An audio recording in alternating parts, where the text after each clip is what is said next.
que, como les mencionaba inicialmente en este cuadro, que es de alguna forma es inflamatorio y discapacitante, inicialmente va a ser, como posteriormente iremos viendo, va a haber una degradación del cartílago y posteriormente el compromiso del hueso adyacente.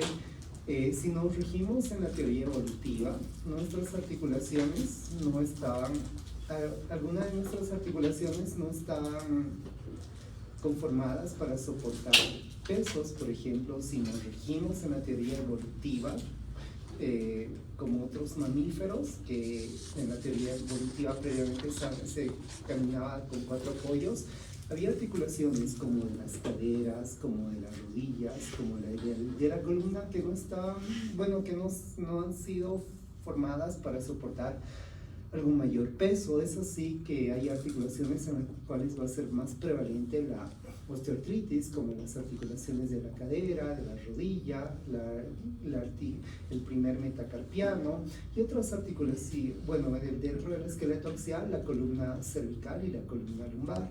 Y hay otras articulaciones que son menos frecuentes de cursar con una osteoartritis, como las articulaciones de la muñeca, la articulación del tobillo y las articulaciones del codo. Generalmente, muchos pacientes pueden tener una osteoartritis y no tener sintomatología. Generalmente, el diagnóstico de la osteoartritis se va a basar en la presencia de dolor y en las alteraciones radiológicas.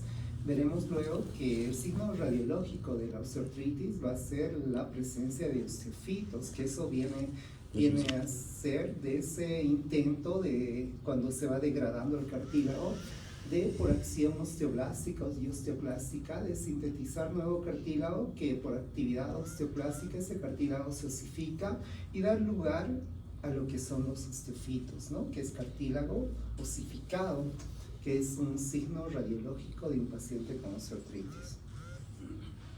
Es importante también mencionar que hay ciertas, de acuerdo a nuestra anatomía, hay ciertas razas en las cuales va a ser más prevalente la osteoartritis de cadera. Por ejemplo, la osteoartritis de cadera es más frecuente en caucásicos, no así en razas chinas, mientras que la osteoartritis de rodilla es más prevalente en razas de origen asiático, ¿no? Razas chinas. ¿Qué otro tipo de razas? Generalmente, para hablar de osteoartritis, por lo menos tendría que el paciente presentar un dolor por al menos la mayor parte del día, por al menos 30 días. Y pasado los 30 años aproximadamente, es probable que un 6% de la población pueda tener algún grado de osteoartritis, aunque la osteoartritis antes de los 40 años es muy poco frecuente, ¿no? Pasado los 60 años, sí, alrededor del 12% de la población va a tener algún tipo de osteoartritis. Entonces, en condiciones normales, en una articulación sana, va a haber un adecuado margen articular. Si bien la radiografía nos puede aportar algunos datos, pero no nos va a aportar un mayor detalle anatómico. Nosotros, al haber una disminución del espacio articular, ahí vamos a considerar que sí, probablemente nuestro paciente tiene osteoartritis, ¿no? Que esa disminución representaría prácticamente una pérdida del cartílago articular. Generalmente, ya en un paciente con osteoartritis va a haber la disminución del cartílago articular, va a haber ciertas alteraciones en el intento del remodelamiento del hueso, es decir, en el intento de sintetizar nuevo cartílago y la osificación del mismo, que en los márgenes laterales de las epífisis van a aparecer esos osteofitos, ¿no? Y también puede haber, a un inicio había mencionado que puede haber una discreta sinovitis, ¿no? No de la magnitud de la artritis reumatoidea. Habíamos mencionado también en la anterior clase, cuando hablábamos de artritis reumatoidea, habíamos mencionado que el cartílago como tal es un tejido, aparte de no estar inervado, es un tejido que no está vascularizado. Su nutrición proviene a través del líquido sinovial. El cartílago tiene un elemento principal, que es el condrocito, que el condrocito tiene esa capacidad, por ejemplo, de formar proteoglucanos, pero cuando el catabolismo es mayor que el anabolismo, prácticamente el mismo condrocito se encarga de disminuir el volumen de esos de esos proteoglucanos, es decir, va a haber un mayor catabolismo, ¿no? Generalmente, entonces, el cartílago va a impedir ese daño articular por dos factores. Uno, por la presencia de los agregados, y uno por la presencia de la colágena tipo A. La colágena de tipo A al cartílago va a permitir su fuerza tensil, mientras que los agreganos van a ejercer cargas negativas. Estos agreganos, es decir, proteoglucanos, van a estar entrelazados con la colágena de tipo A y van a ejercer una fuerza compresiva frente a ciertos estímulos, como por ejemplo la carga mecánica, y también el cartílago de alguna forma va a disminuir esa fricción que va a existir entre dos articulaciones diatrodiales. Hoy en día el Harrison ya no describe lo que, por ejemplo, el Harrison de mi época de estudiante describía, que por ejemplo, miren, en condiciones normales, un cartílago adecuado, la presencia de lubricina que genera ácido hialurónico y también lubricina que permite lubricar las superficies de forma adecuada. En condiciones normales es tan suave esa articulación que prácticamente es como si es 300 veces más suave, como si desplazáramos dos cubitos de hielo entre sí. A ver, si intentaran desplazar, prácticamente no se genera ninguna fricción. Dentro de los compromisos de patrón articular, generalmente es muy importante mencionar que hay varios factores que van a favorecer a la osteoartritis. Uno puede ser una anomalía congénita. Es importante mencionar que si alguna de ustedes, es probable que los niños, aunque las displasias de cadera es menos frecuente en niños que en niñas, si alguna de ustedes o alguno de ustedes ha tenido una displasia congénita de caderas, una enfermedad de Derek-Perthes, o es decir, una necrosis avascular, o la presencia de un desplazamiento epifisiario femoral, es probable que sean susceptibles a tener una osteoartritis. O si, por ejemplo, alguno de ustedes ha tenido una lesión ligamentaria de los cruzados anteriores, si ha tenido una lesión de meniscos, también es más susceptible. Si alguno de nosotros, por ejemplo, tiene una alteración en la alineación articular, si probablemente alguno de nosotros tiene un lumbargo, tenemos también mayor predisposición. Entonces, generalmente el compromiso articular en la osteoartritis puede ser monoarticular, puede ser favorecido por esos factores que mencioné, niños, la displasia, la enfermedad de Perthes o el desplazamiento epifisiario femoral, o puede ser secundario a traumatismos, por ejemplo, una fractura, una lesión ligamentaria. Es así que si, por ejemplo, se seccionara un nervio, un tendón en un animal, este animalito podría ser susceptible a desarrollar una osteoartritis. Es importante mencionar que esta articulación, hay ciertos elementos que le generan cierta protección, como es la cápsula articular, los ligamentos intraarticulares, el líquido sinovial como tal, los músculos, ya que estos, al estar inervados, también ejercen cierta fuerza compresiva limitante frente al arco del movimiento. Es decir, tienen la capacidad de mediante un sistema de retroalimentación a nivel del sistema nervioso central, ejercer cierta fuerza compresiva que limita el plano articular. Entonces también puede ser pausa articular, es decir, que puede ser óligo o monoarticular, generalmente en la edad intermedia, y más que todo el compromiso, la osteoartritis puede ser poliarticular, ¿no? Ya hemos hablado más de una vez que la osteoartritis, como la artritis psoriásica, puede ser óligo o poliarticular, a veces puede ser simétrico, puede ser asimétrico, todas las áreas que hemos referido. Por ejemplo, en la artritis reumatoidea, ¿qué segmento de la columna vertebral está más afectado? La cervical, ¿verdad? Muy bien. Entonces, en puede estar la cervical, pero también puede estar a nivel dorso lumbar. Lo que había descrito, poco frecuente, que puede afectar los tobillos, que puede afectar las muñecas o que puede afectar los codos. Eso no significa que es imposible que haya una artrosis de esas regiones. Si tú has tenido una fractura, sí tienes alguna probabilidad que sí puedes desarrollar.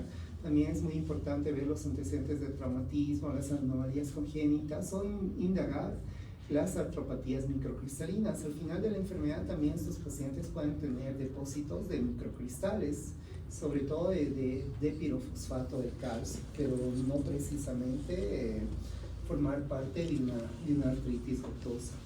Entonces el cartílago articular sobre todo está compuesto por agua. Un gran porcentaje de este cartílago está compuesta por agua, pero también está compuesta por las fibras de colágeno, la colágeno tipo 2 que había mencionado, lo cual favorece a su fuerza tensil, y los proteoglucanos o los agreganos que ejercen una fuerza compresiva por las cargas negativas que ejercen. Entonces el cartílago de alguna forma va a ser útil para que lo puedan nutrir esa célula que es específica del cartílago, que es el condrocito, ¿no? Ya hemos mencionado que el cartílago como tal es avascular y es a través de la membrana sinovial la principal fuente a través de los cuales los nutrientes pueden llegar al cartílago. En la fase inicial este daño articular está muy focalizado, ¿no? Generalmente va a haber una alteración. Harrison describe como un deshilachamiento de las fibras del colágeno. Consecuentemente también van a estar afectados los proteoglucanos. Se intenta sintetizar la matriz, va a haber una mayor síntesis en la matriz del cartílago, pero a veces esto no puede lograr su objetivo. Se van a liberar ciertos factores de crecimiento, así como también ciertas citocinas proinflamatorias, ¿no? Pero progresivamente en el intento de reparar, lo que ya he dicho, cuando es focalizado, prácticamente hay una pérdida del cartílago, hay pequeñas fracturas, y el intento de remodelar ese cartílago que se sintetiza por acción osteoclástica se va a osificar, y es lo que va a dar lugar a lo que son los osteofitos, ¿no? Y posteriormente los condrocitos en el cartílago se van a liberar ciertas metaloproteasas que son productos de degradación, que va a afectar tanto las fibras de colágeno así como también los proteoglucanos.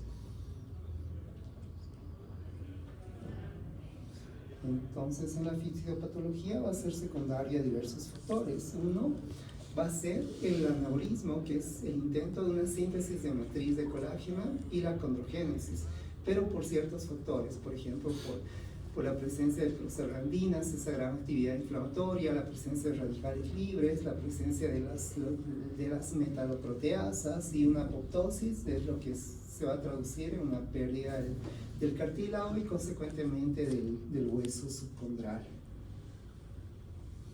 Entonces va a haber una pérdida en una rodilla sana. El cartílago prácticamente va a tener la cantidad de fibras de colágeno, la colagenasa tipo A y los proteoglucanos en condiciones adecuadas, entremezclados, pero progresivamente ya por esos factores que luego vamos a describir, ese cartílago prácticamente va a haber áreas focalizadas en las cuales va a haber una disminución del cartílago, que progresivamente eso al intentar remodelarse, como vemos en las epífisis laterales, se va a formar ese cartílago que osifica, que es los osteofitos.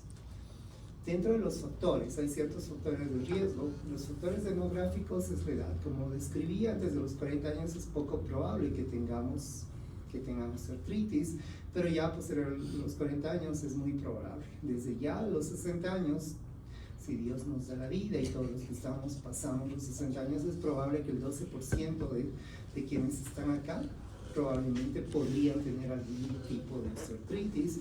Y hay ciertos factores genéticos. Sí, la osteoartritis también tiene vínculos genéticos. Es probable, si tú tienes un familiar de primer grado que tiene una osteoartritis de rodilla, hay alguna probabilidad. Lo propio, los pacientes con osteoartritis de rodilla, una tercera parte tienen algún riesgo de padecer osteoartritis de cadera también. Dentro de los factores sistémicos es la obesidad, ¿no? Por las cargas mecánicas que va a ejercer.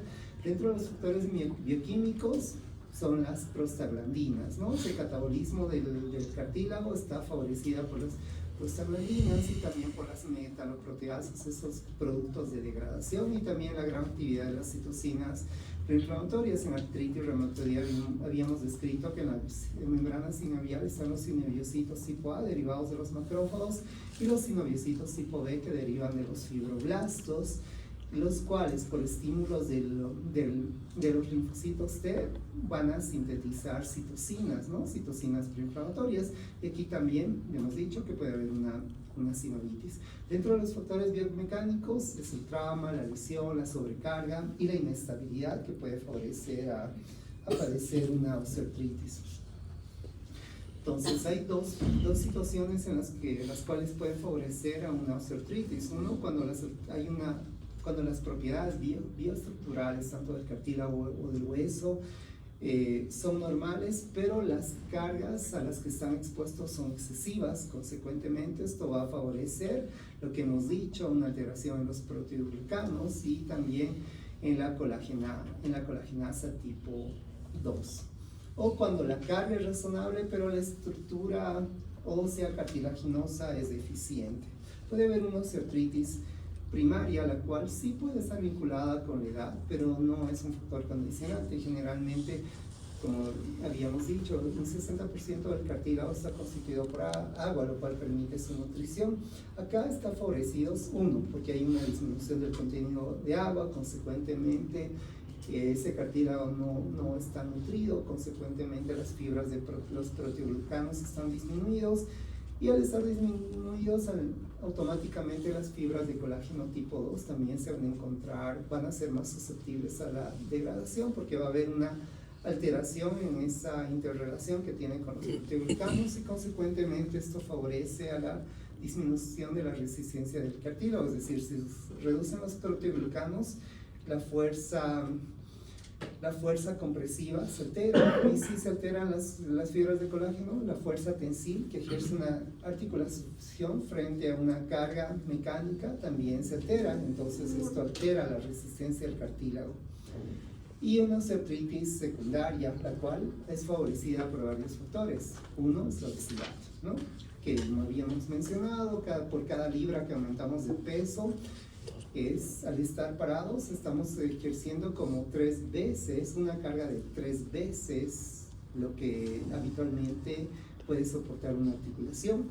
Otro, los trastornos congénitos, ¿no? La displasia, la herpes o el desplazamiento epifisiario femoral, la diabetes, ¿no? La diabetes también, ahí está involucrada la artropatía de Charcot. Y otras entidades, que bueno, la parte ya he descrito, que en realidad como tal no es un trastorno congénito, ¿no? Y puede ser otros factores, ¿no? Que están vinculados por antecedentes traumáticos previos, una artritis séptica. Ya pronto llevaremos artritis séptica. Si en 48 horas no tomamos una conducta, es probable que ese cartílago sufra un daño, ¿no? Un daño articular. Y el deterioro de ligamentos, ¿no? El músculo, el ligamento permite ejercer cierta limitación del arco del movimiento, y cuando se secciona un ligamento, obviamente el plano del movimiento se altera y hay más susceptibilidad de tener una osteoartritis secundaria. Bueno, eso nunca puedo cambiar mis diapositivas, pero nada, eso voy a preguntar.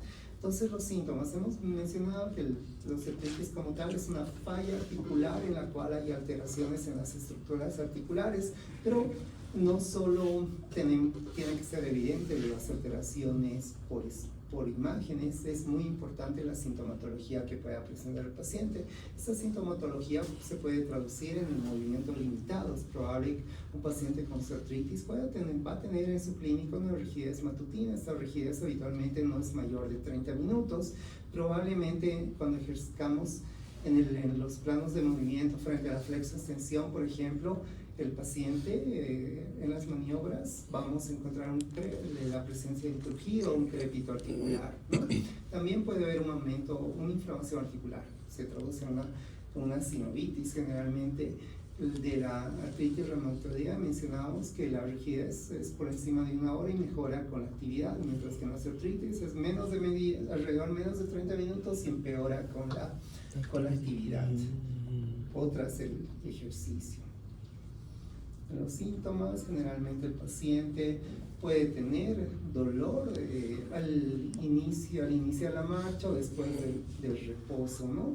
Los pacientes al inicio, probablemente estas manifestaciones se van a traducir horas o días después de, por ejemplo, haber ejercido una caminata, al haber subido gradas, o al haber bajado gradas, o al haber levantado algún objeto pesado, mientras que conforme avanza este cuadro, prácticamente durante esas actividades el paciente ya va a referir dolor. Los pacientes también, la artritis, la artritis generalmente va a afectar las articulaciones interfalángicas distales, pero también puede afectar las proximales.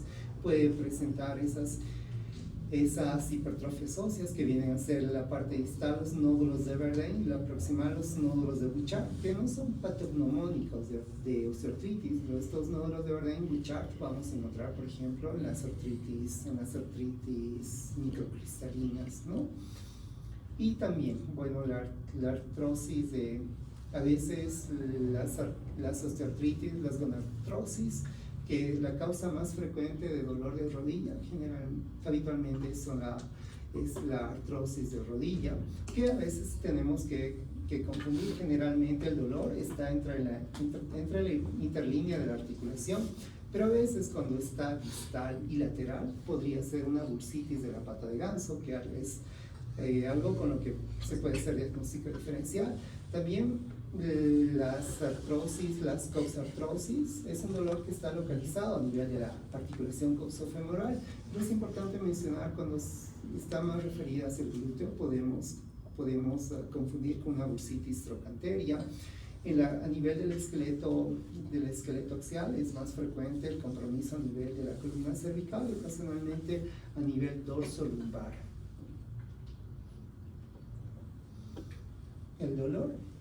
Habíamos mencionado que sabemos que el cartílago no está inervado. El dolor es a través de esa inervación que encontramos en la cápsula, en la membrana sinovial, en los ligamentos, en el músculo, en el hueso subcondral.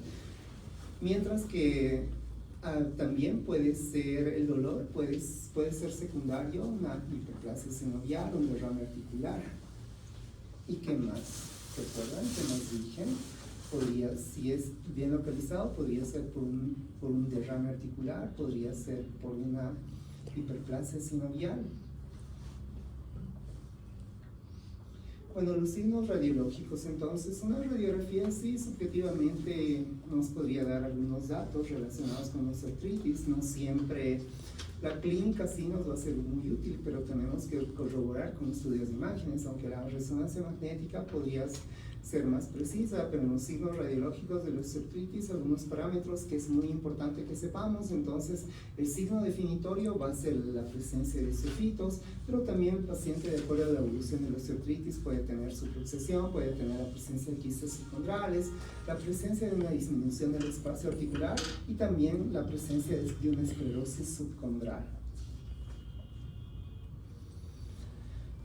Bueno, solo 2 veces en estos semestres he preguntado, pero para los que están atentos, les sugiero que estudien los extremos, ¿no?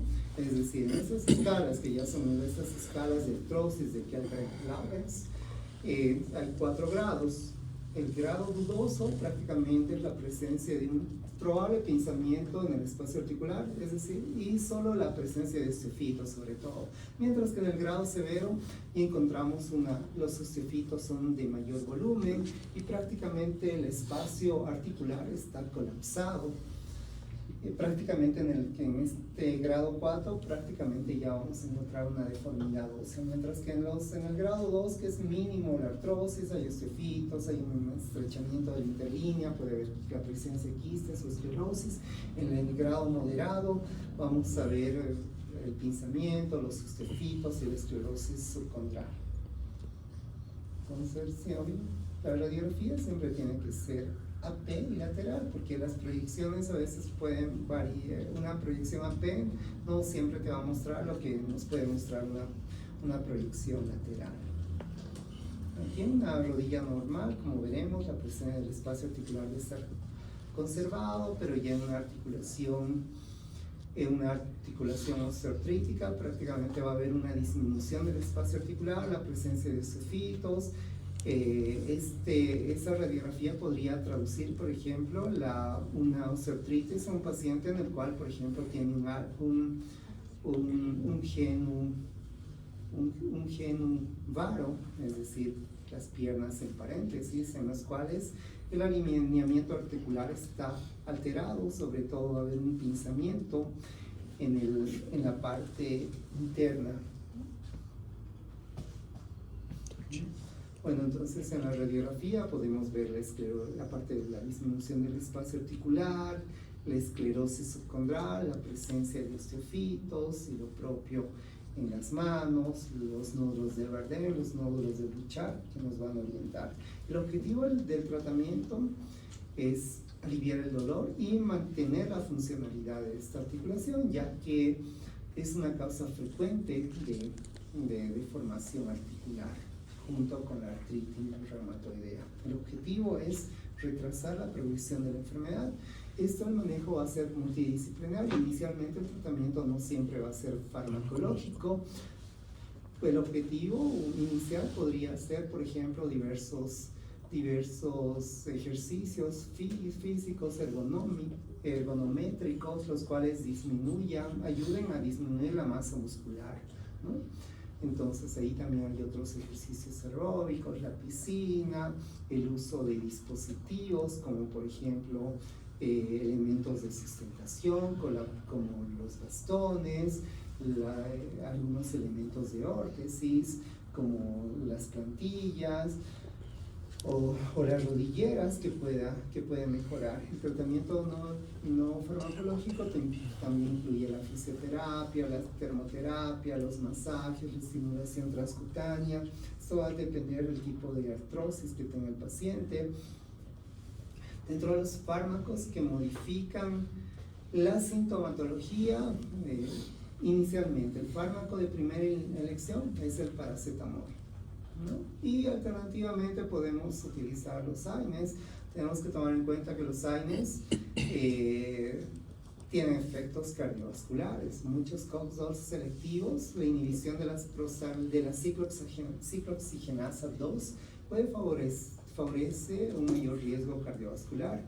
Todos los AINES, incluso algunos COX-2 selectivos, como el celecoxib y el diclofenaco y otros AINES, tienen factores de riesgo cardiovascular. El único AINE que no tiene un compromiso cardiovascular es el naproxeno, ¿no? Si tendría que hacer una pregunta en recuperación de saberes.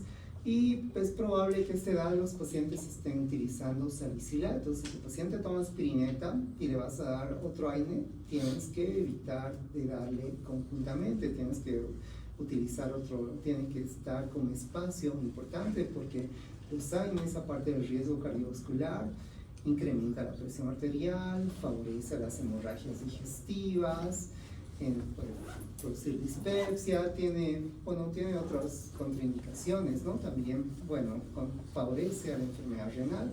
Hay otros fármacos que, por ejemplo, hoy en día el sulfato de glucosamina, el condroitinsulfato, prácticamente vienen a ser fármacos que no se ha demostrado la eficacia que puedan incrementar el cartílago articular. Fármacos modificadores de la enfermedad como tal, no hay ningún fármaco. En artritis reumatoidea, ¿qué fármacos pueden modificar? ¿Cuáles son los fármacos? ¿Recuerdan? Metrotrix. Claro ejemplo de los AINES. Y en ciertas situaciones, cuando el proceso es monoarticular, o oligoarticular, podríamos utilizar corticoides de forma intraarticular. O el ácido hialurónico también. Entonces el tratamiento, inicialmente podríamos utilizar paracetamol por un periodo de 2 semanas. ¿Hasta cuántos gramos de paracetamol podríamos utilizar? No más de 4 gramos, ¿no? Por el riesgo de intoxicación, y ahí si se intoxica a tu paciente, ¿qué le tendríamos que dar?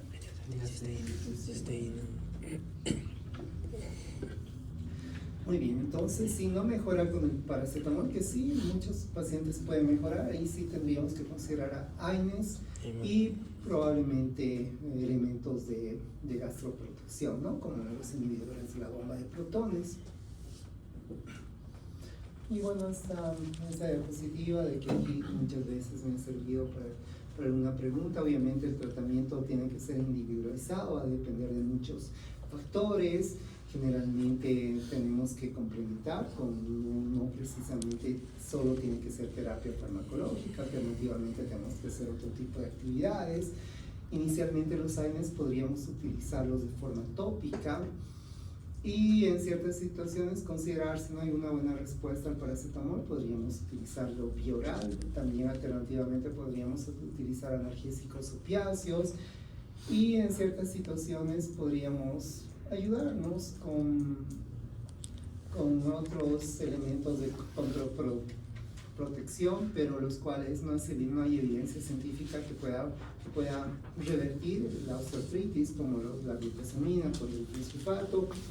Y en ciertas situaciones, en caso de dolor agudo que no responda al uso de AINES, podemos utilizar corticoides intraarticulares. Y obviamente si el paciente no responde con las medidas previas, el paciente es susceptible a hacer una artroplastía.